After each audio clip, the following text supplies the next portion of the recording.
petits ateliers dans le cégep. Alors moi, je vais vous demander d'abord peut-être de vous présenter votre nom, puis quel est votre rôle dans le jardin spécifiquement, puis est-ce que vous avez déjà assisté à un atelier de permaculture ou qu'est-ce que vous savez un peu de la permaculture? Toi? Moi, c'est Robert, je suis bénévole. Je travaille ici depuis un bon bout. Dans le jardin? Au cégep. OK. Presque 30 ans. OK. Et j'ai eu un atelier, j'ai fait venir M. Genet de l'île Lamotte. OK. Qui a donné des ateliers partout sur la permaculture. OK. C'était le vice-président du Parti vert du Canada. OK. Ça fait 22 années. Il y a 20 ans, Au moins. tu as assisté à un atelier de permaculture. J'ai fait venir ici parce qu'on m'a invité à Joliette, au cégep de Joliette, à un happening environnemental où tout le monde apportait sa propre assiette, une vraie assiette, et sa propre bouffe. Il fallait que ce soit bio, puis on partageait la bouffe. Puis on a eu l'atelier de M. Genet. Puis après ça, j'ai dit, hey, c'est trop bon, faut que je te fasse venir à mon cégep. Il a accepté. Il est venu ici, on a fait la même chose le mois suivant. Ça, c'est en 1900, dans les années 90. C'est super.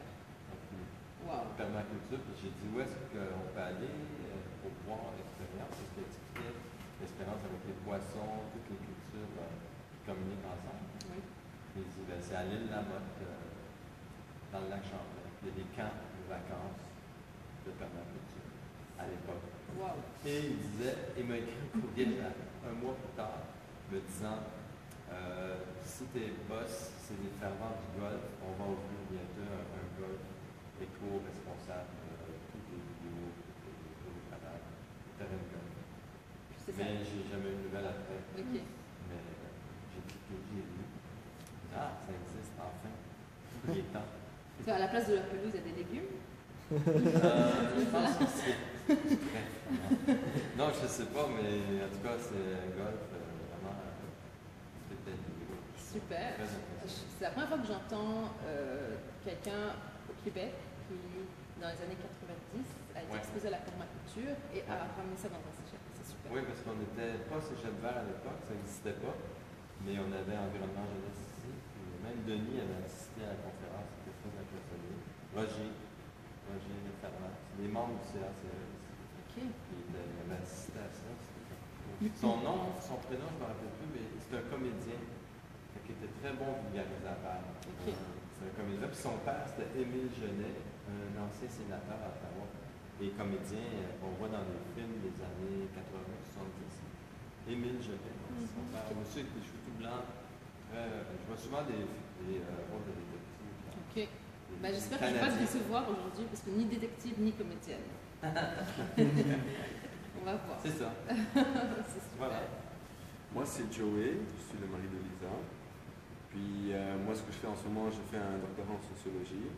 Puis, j'enseigne le développement durable à HEC Montréal. Et je m'intéresse à la permaculture, ça fait quelques années, grâce à Lisa. Puis, quand je peux, je mets un peu les doigts à la terre. Et il me suit partout, et j'aime ça. Voilà. Moi, c'est Laurence. Je viens de la Martinique. Donc, je suis aide-jardinière. Voilà. Alors, dans ce jardin-là, vous êtes impliqué dans ce jardin? Oui. Ouais. OK. Et est-ce que tu as déjà entendu parler de la permaculture? Non, OK. Pas du tout. Mais en Martinique, sûrement qu'ils pratiquent ça, mais sans l'appeler comme ça. Sûrement. Ouais. Moi, c'est René, je suis technicienne en environnement ici au Cégep. Et puis, avec l'éco-quartier, puis les partenaires, on a démarré le projet de jardin ici, le jardin de l'Escaronati. Et la permaculture, j'ai juste eu l'occasion d'avoir des petits flashs à l'occasion, mais chaque fois, je me disais, waouh, j'avais envie vraiment d'en savoir plus. Ouais. Puis le nom du jardin, est-ce que ça veut dire? Scaronati, ça veut dire, c'est le nom de la rivière des Pierrines. OK. En Amérique. OK. Excusez, c'est quelle nation amérindienne qui est dans cette région? C'était... Huron ou Iroquois? C'était plus iroquoien, si on Okay. oui. En tout tout cas, j'aime beaucoup votre logo. Oui, c'est très joli. Ouais, c'est très joli. On remerciera la graphiste Ouais. d'avoir fait ce beau logo. Il y a de l'intention dans le logo, c'est Ouais. beau. Oui, Oui, vraiment. il y a quand même un objectif effectivement de faire un rappel au nom Scawanoti. Mhm. Moi c'est Marie, je suis la directrice par intérim de l'éco de la Pointe-aux-Prairies. Je chapeaute le programme Éco-Quartier et en partenariat avec un certain nombre de partenaires, on est les porteurs du projet en fait des jardins Scawanoti. Donc on travaille beaucoup en collaboration avec le Cégep, vu que les jardins sont sur le site du Cégep, puis qu'on a une belle collaboration sur la thématique de la biodiversité. C'est super. Permaculture, un peu comme René, j'en ai entendu parler, vu 2-3 trucs, mais pas premier atelier en tout cas. C'est super. Je lâche mes finances et je me C'est bon. remets tranquille. C'est cool. Bonjour, moi c'est Sophie, la coordonnatrice des jardins. Ok. Permaculture, j'ai eu l'occasion pendant mes cours, ma formation, d'avoir eu un survol avec les professeurs. C'est sûr qu'en termes de production horticole, on n'a pas eu la chance d'explorer les techniques et tout ça, mais je suis très heureuse de vous voir aujourd'hui pour cet atelier. C'est super. Merci. Merci. Du coup, Moi, mon nom, c'est André Goulet. Je suis présentement retraité. J'ai travaillé auparavant pendant 30 ans comme ingénieur à la Ville de Montréal, à la station d'épuration des eaux. Alors, j'ai fait la découverte cette année de l'EcoPap, puis du projet des jardins Scawanoti. Alors, ça m'a vraiment emballé. Et puis aussi, pour moi, c'est une des priorités dans ma vie présentement de bien m'alimenter de façon saine, de façon bio, pour éviter des hôpitaux le plus possible. Là. tout à fait. Alors, j'aime mieux fréquenter des jardins que de fréquenter des hôpitaux. Puis moi, mon objectif, c'est que les médecins qui remplacent le scalpel par des truelles. C'est ça. Nice. On a fait l'atelier encore. Oui, c'est fini. C'est C'est ça la permaculture, oui. Moi, c'est Guillaume, donc je suis aussi jardinier sur le jardin Scawanoti, donc en stage pour la saison. Je viens de France et je suis vraiment très curieux de la permaculture. Je suis un peu honteux de ne pas savoir du tout ce que c'est C'est exactement. beau de ne pas savoir, de Donc, découvrir. je C'est de la suis chance. très curieux, vraiment. Ouais, Non, tu es chanceux tu sais, comme c'est un monde qui va s'ouvrir. ouais, j'espère. Moi, c'est Anna. Je viens aussi de la France et je suis là aussi depuis un peu plus de 6 mois. Moi, je m'occupais du volet mobilisation sur les jardins. Ok. Donc, encadrer tout ce qui est bénévolat, faire venir le plus de monde possible sur nos jardins pour faire découvrir l'agriculture urbaine. Aussi montrer que voilà, il y a un espace qui est disponible et puis essayer de faire qu'il y ait de plus en plus de monde qui profitent de mettre les mains dans la terre, qui apprennent des techniques, qui puissent refaire chez eux et également ouvrir cet espace comme un espace de rencontre et de socialisation. Donc voilà, je connais un petit peu la permaculture, je n'ai jamais pratiqué, mais j'ai pas mal lu sur la permaculture et je suis très contente de pouvoir faire ça ici. Je trouve que ça dit bien ce qu'on essaye de travailler ensemble depuis 6 mois et puis de comparer avec ce que je sais déjà. Super. Voilà. Oui. Mais de toute façon, moi, je suis passée, parce que j'étais perdue sur le campus, et que je suis tombée sur le jardin. Il est quand même assez permaculturel dans le sens qu'il y a beaucoup de principes qui sont appliqués dans le jardin. On va les voir ensemble. La présentation, l'écriture est en anglais, parce que je fais ça, je fais en français, puis au cas où il y a des anglophones, il n'y en a pas aujourd'hui, je fais ça comme ça. Donc, ce qui est écrit en anglais, mais je vais parler en français. Oui. Est-ce que c'est des lunettes ou le signe, le symbole de l'infini? Oui, c'est l'infini. C'est vu sur l'infini. Oui, c'est ça. C'est l'infini sans frontières. Ça peut être les deux aussi, des lunettes sur l'infini. C'est ça? Vu Sur les possibilités. Ça dépend comment est-ce qu'on voit ça. Ok. Donc je suis la cofondatrice de Jardin sans frontières. En fait, on est deux, c'est Joey et moi. Puis nous, on vient tous les deux d'un... on est gestionnaire de formation. On a travaillé 10 ans à Dubaï, dans les Émirats arabes, pour une grosse multinationale qui faisait beaucoup d'argent. Puis on est venu à Montréal il y a 6 ans pour faire notre master en gestion, notre MBA à HEC Montréal. Puis quand on a gradué, on s'est dit ok, on ne va pas revenir dans le marché du travail, on va essayer de trouver une passion, quelque chose qui nous passionne, puis essayer d'utiliser nos mains un peu, trouver quelque chose qui nous passionne vraiment. C'était ça le but. Et on s'est mis à chercher, chacun de son côté. On a beaucoup exploré plein de choses. Puis moi, je suis tombée sur la permaculture il y a 4 ans, en fait. Maintenant, là, ça fait 4 ans. Ça a complètement transformé ma vie, j'ai simplifié ma vie, puis ça a tout changé, en fait.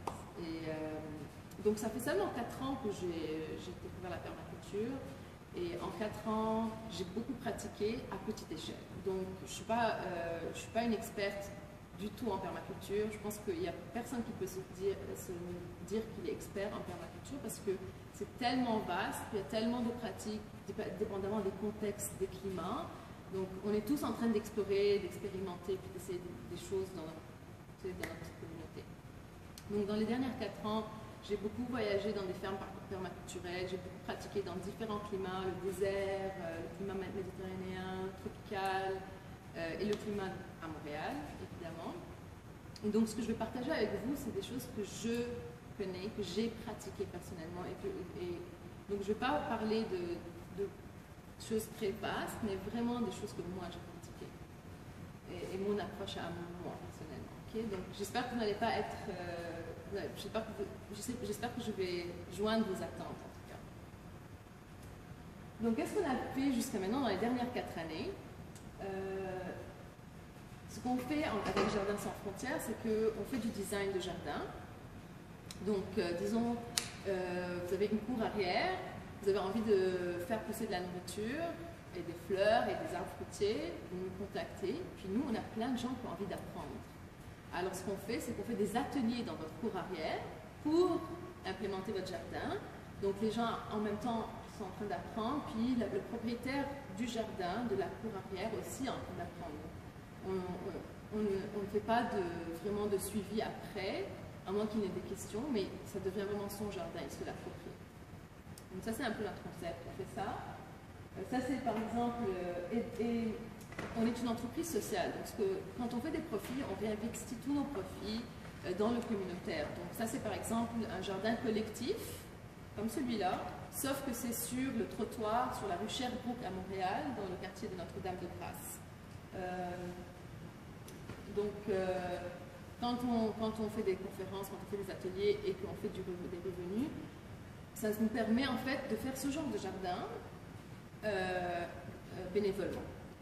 Ça, c'est un peu notre modèle d'entreprise. Voilà, ça c'est par exemple la cour devant d'une maison à Westmount, par exemple. Puis on a fait 6 ateliers dans son jardin, 6 différents thèmes. Puis c'est comme ça qu'on a développé son jardin. Donc ça, c'est les ateliers qu'on donne pratiques.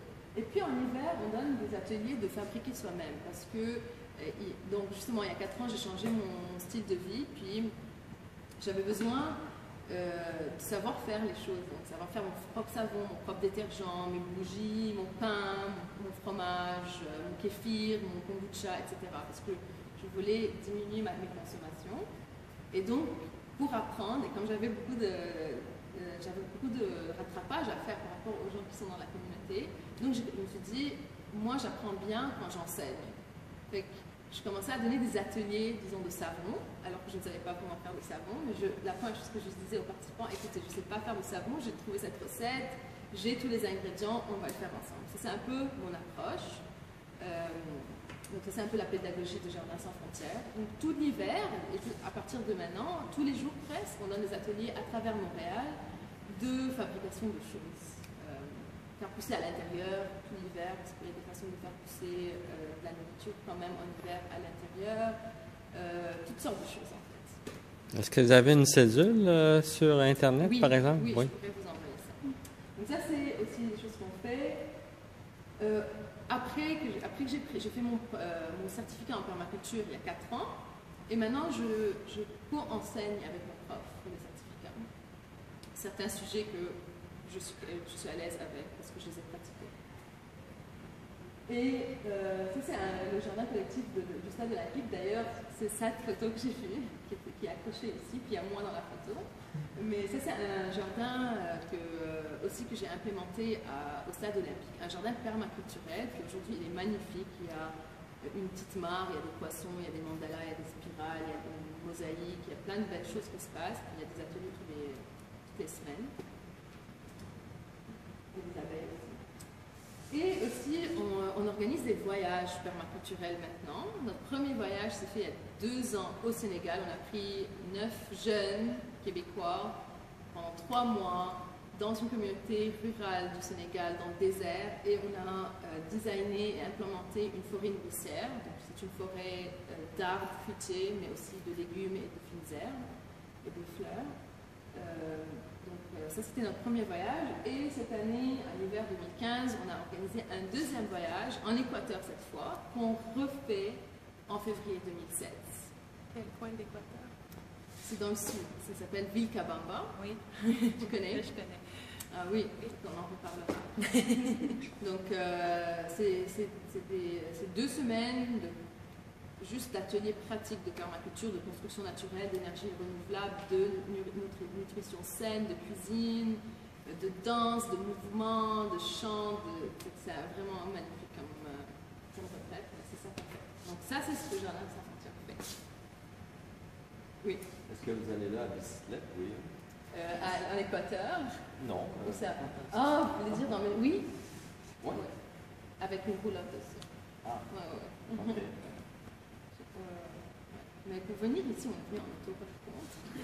On s'est perdu parce qu'on n'est pas habitué à prendre c'est l'auto de sa maman. On n'est pas habitué à l'auto et à toutes ces sorties-là. On s'est perdu vraiment beaucoup longtemps. Mais oui, en été, on est à vélo tout le temps pour faire les jardins avec une roulotte. Wow. Ouais. Ok. Oh. Voilà. Donc là, on va parler un peu de la permaculture, puis vraiment un peu ses origines. D'où ça nous vient, la permaculture? C'est ancré dans quoi? Ça vient de la nature. Ok, ça vient de la nature, tout à fait. Ouais. Ça vient des pratiques ancestrales qui, eux, sont inspirées de la nature, en fait. Donc, c'est pour ça que je disais en Martinique, par exemple, moi je viens du Liban, puis au Liban, dans le Liban rural, ils pratiquent la permaculture sans l'appeler permaculture. C'est un terme occidentale, la permaculture. Mais ça fait des décennies, des siècles que c'est pratiqué. Puis avec l'industrialisation, ces pratiques-là ont été oubliées. Puis maintenant, elles sont revalorisées. Donc ça nous vient vraiment de très très loin, la permaculture. Et effectivement, c'est inspiré de l'observation des systèmes naturels. Donc ça, c'est en fait la diapositive. Ils disent que quand on fait des présentations, il y a juste 5% qu'on retient. Donc, si c'est 5%, j'aimerais que ce soit ça. Okay. Donc si tu veux filmer, c'est là que... C'est parce que quand j'ai commencé à pratiquer la permaculture, il y a plein de défis, plein de questions, et quand je me pose des questions, quand j'ai un défi, je reviens toujours à comment ça fonctionne en nature.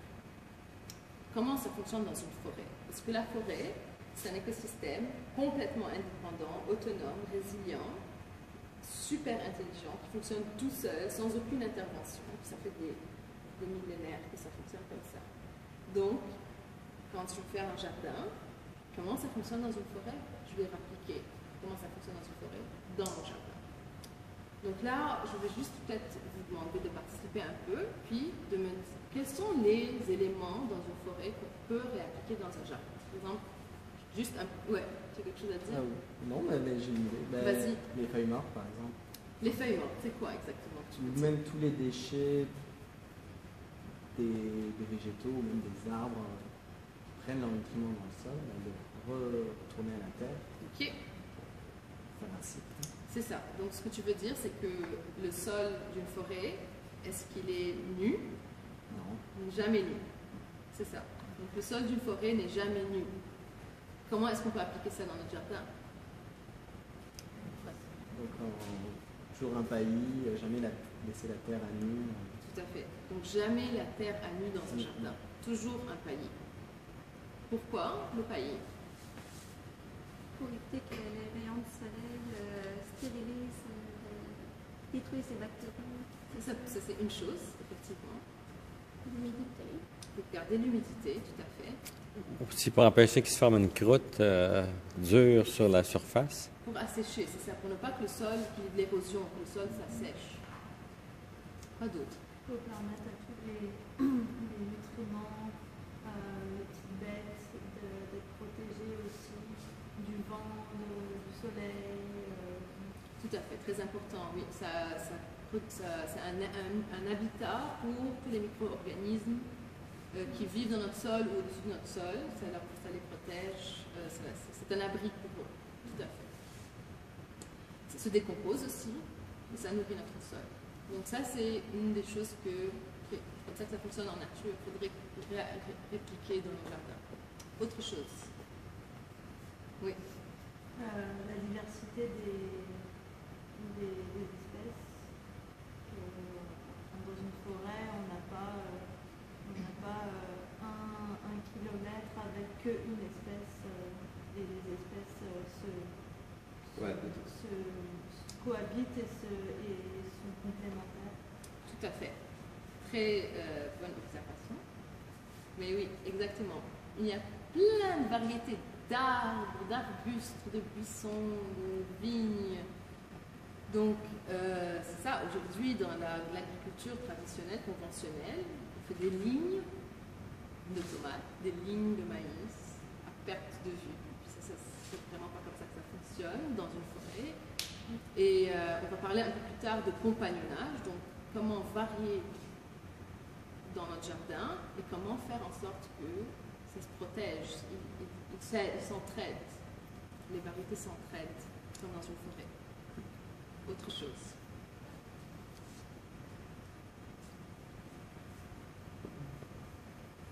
Les hauteurs.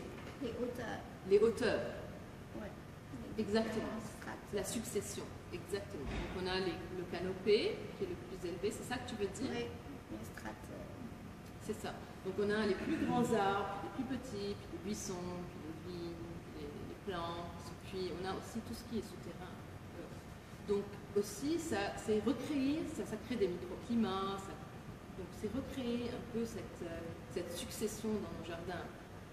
Que ce ne soit pas plat, que ce ne soit pas juste ça, qu'il y ait de la définition dans nos jardins. Autre chose. C'est toujours de la vie. C'est pas un moment où il n'y a rien dans le jardin, même si le sol est recouvert. Yes, man, oui. C'est quelque chose qui pousse. Tout à fait. C'est pour ça que ça s'appelle permaculture.